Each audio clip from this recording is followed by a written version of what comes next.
There are some massive changes with the Crest robots for 2026, so let's dive in and I'll talk you through the differences and so you can make an informed decision on what robot's right for you.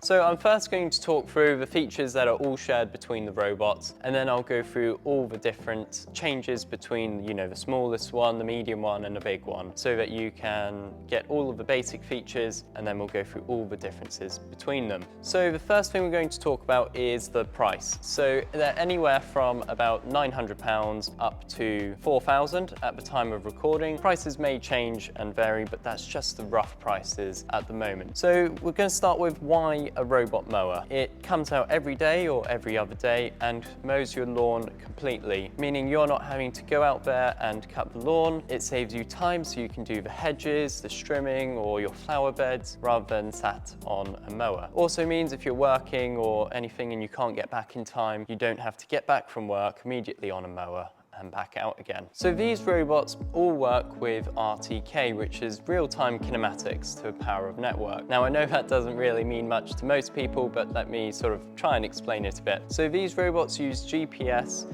but then they also use fixed towers to make it accurate to 1 centimetre. Now Kress have set up their own tower network, which means you don't need to put a tower on your house. They have towers all across England and Wales and Germany, North America, etc. So we can set these up anywhere in England and they just work. We don't need to fit a tower to your building. So these mowers have no physical boundary. It's all done with a digital boundary, which means it's editable as well, nice and easily, and it doesn't break. So they all have AI obstacle avoidance on the front with these cameras. Some come with mono cameras, some come with stereo cameras. We'll get into those differences later. That means if it sees an obstacle in front, like a dog toy or a human or a dog, it will drive around it or turn around and it will avoid that obstacle. Height adjustment on some of the models, it's manual and it goes from 20 to 60.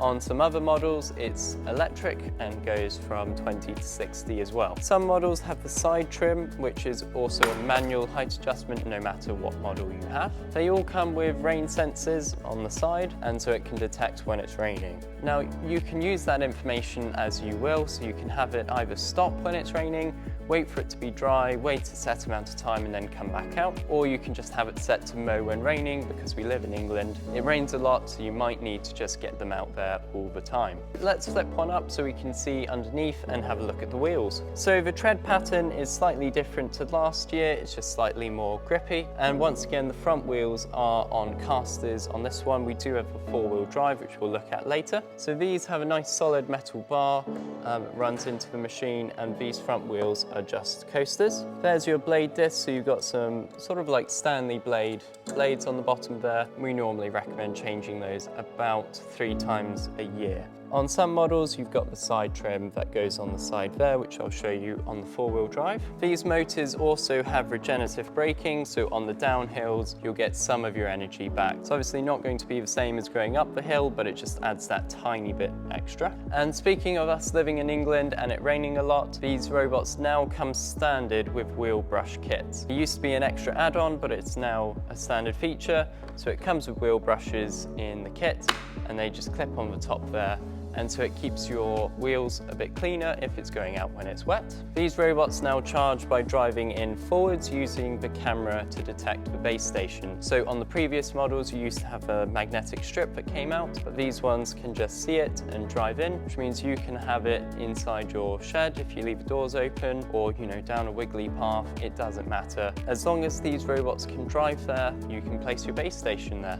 Let's have a look at the top of these robots. So this one's a manual height adjustment. So you've got your manual height adjustment knob there. Got your stop button, your power button, and a few basic controls. You just need those to start the robot the first time. After that, everything's pretty much done on the app. So before we get into the 4x4 version, If you're finding this video helpful, it would mean a lot to us if you could subscribe and like. It helps us out so much.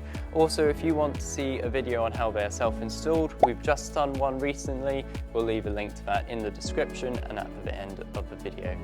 Let's move on. So here you can see how much these robots pivot. Got bump sensors on the front, you've got your blades which are a bit wider than last year as well, and you've got the deck that moves up and down, and here's that side trim that I was talking about that some of the models have. That means that it covers, over the flower bed because it extends outside the width of the wheel. Has a protector on there to stop your hands getting cut by the blades if you try and pick it up. All the wheels are driven and we've got a really aggressive tread pattern on there as well. And the top is exactly the same as two-wheel drive. So now let's talk a little bit about how they're installed. A bit like last year's model, we still recommend that they are installed by a dealer with a mapping cart because then it's a lot more accurate and a lot easier. But these can also be self-installed and self-adjusted. You can connect them to the app and remote control them around, go around your trees. If you extend your flower bed a bit, instead of having to call your dealer back out, you can now make adjustments yourself. And the base stations, as I was talking about before, can be placed anywhere you would like that the robot can drive to, and you just remote control the robot from there and it can drive back. So now I'm going to run through a bit of the differences between the models. So on the first two models of this mower, so the two smallest ones, it's sort of a fake bumper and it just uses the torque sensors in the motors to detect if there's an obstacle on the side, and most things will be seen by the camera up the front. On the first four models of the two-wheel drive, you will have the manual height adjustment. On the first two, you won't have side trim. From there up, you do have the side trim on the side. The first three models have the mono cameras instead of the stereo cameras. The stereo cameras basically just help it see a bit more 3D, a bit like you and I would see, but I'm told you won't notice much difference between the mono and the stereo. It's just slightly better at picking up obstacles. And on the first three ones, so the ones that have the mono cameras, the base station needs to connect to the Wi-Fi. Not the robot itself, so just where the base station is needs to have, if you can connect your phone to your Wi-Fi where you want the base station to be, that will work. Other than that, you'd have to go for, over that would come with a 4G SIM. Those SIM cards are for life, so there's no rolling monthly subscription. So next we'll have a look at the differences on the four-wheel drive. So on the KR280, so the smallest one of these, it has a mono camera and it doesn't have the side trim. Other than that, they're all the same. It's just the runtime, charge time that makes the difference. So the size of the blade is the same, so it's 22 centimeters is the width of cut, and everything else is the same. The weight changes a bit because the battery changes, but the size of the machine, the shape, and everything you see here is how the top three models look. It's only that smallest one that changes. So going back to the AI cameras on the front, they have 10 TOPS chips in, which technically means they're doing 10 trillion AI operations a second, which doesn't really mean much to us. That's about 10 images per second that it's processing. That means it's very quick at detecting obstacles and going around them, sort of in real time. On the previous versions, they would sort of stop, think a bit, and then sort of try and turn a tiny bit and go around, whereas these ones can actually see how big the obstacle is and properly go around it rather than sort of bumping into it as it goes around. Now we're going to show you a customer testimonial, someone that brought one of our robots, and you can see how she found it. Well, I had a very old ride-on mower and I had to empty it by hand and put it in a big pile in the corner, which got heavier as I got older, I think. We'd had it for many years and it was coming towards, in fact it did come to the end of its useful life, and I realised I had to do something else. And in fact it was a friend who recommended I went to Mad Mowers.